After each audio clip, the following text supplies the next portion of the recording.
Use the link in the description below to get your free trial to The Athletic. Thanks for supporting Tifo.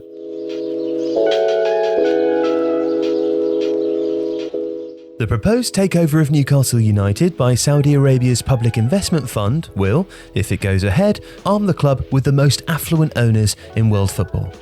Along with Sheikh Mansour's purchase of Manchester City and Sheikh Tamim bin Hamad Al Thani's ownership of Paris Saint-Germain, Newcastle will also join an elite group of football clubs effectively controlled by sovereign states from the Gulf. But that wasn't always the plan. For years, rumour of Saudi Arabia's interest in English football revolved around another club, Manchester United. And in 2019, those rumours intensified, with reports of a £4 billion takeover bid being prepared. In November of that year, a LinkedIn post caused a stir when an account purporting to belong to a Saudi Director of Government Affairs published a statement explaining that the takeover had been finalised and to await official announcement from the club, an announcement which, of course, never came.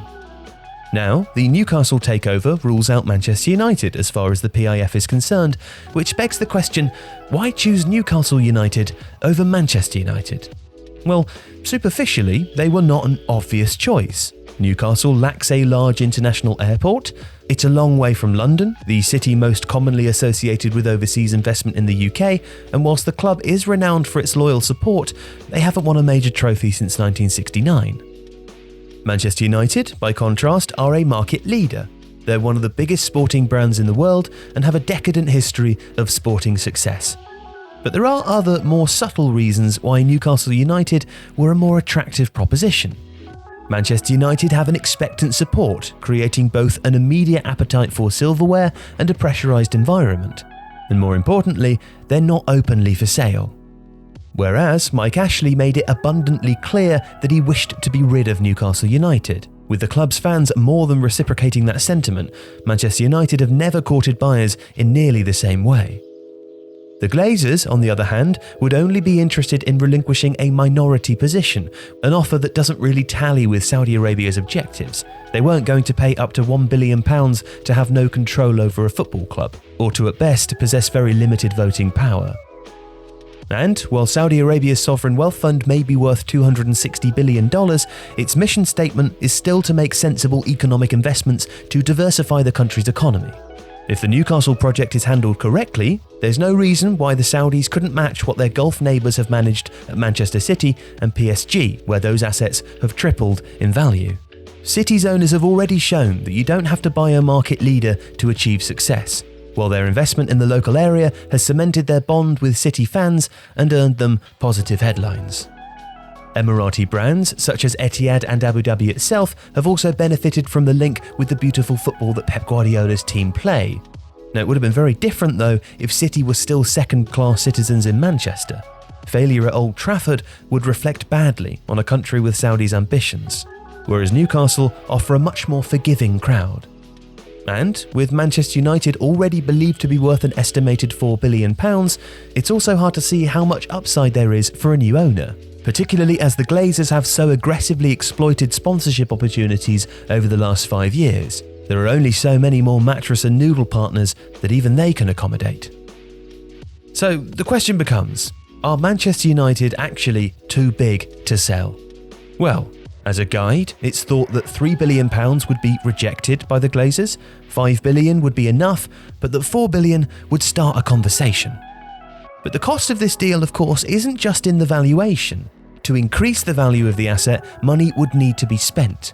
Manchester United have committed close to £1 billion on transfer acquisitions since Sir Alex Ferguson left in 2013, and not only would the fans' expectation be for that rate of spending to continue, it would have to out of necessity. The team is arguably further from winning the Premier League than it was 5 years ago.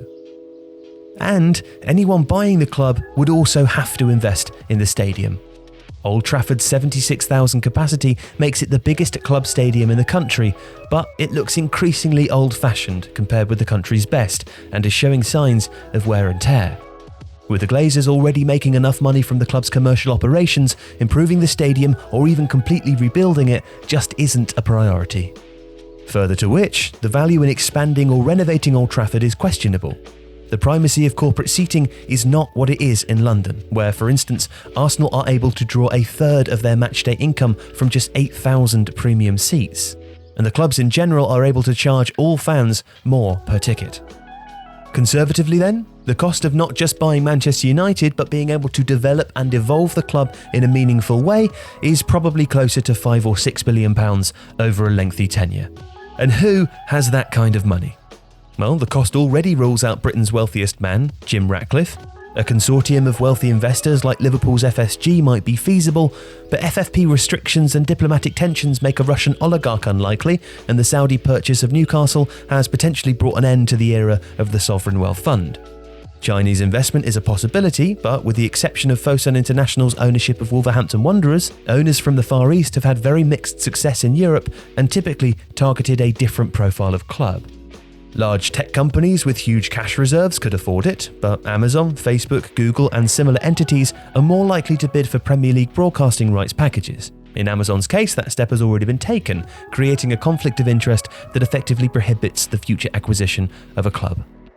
Which is to say nothing of the fact that purchases of such a scale are ultimately very rare. In fact, the Glazers' £800 million hostile takeover of Manchester United remains a record for a football club, even 15 years later. To date, no one has actually paid over £1 billion for a team. And for the time being, that probably suits the Glazers. Digital streaming remains a nascent concept for Premier League sides, with Amazon's involvement likely to hasten the league towards a future OTT model. As and when that occurs, a spike in broadcasting income will follow, ending the current plateau, and the value of the league's clubs will again increase. So, until the next football market boom at least, the Glazers are likely to remain in place.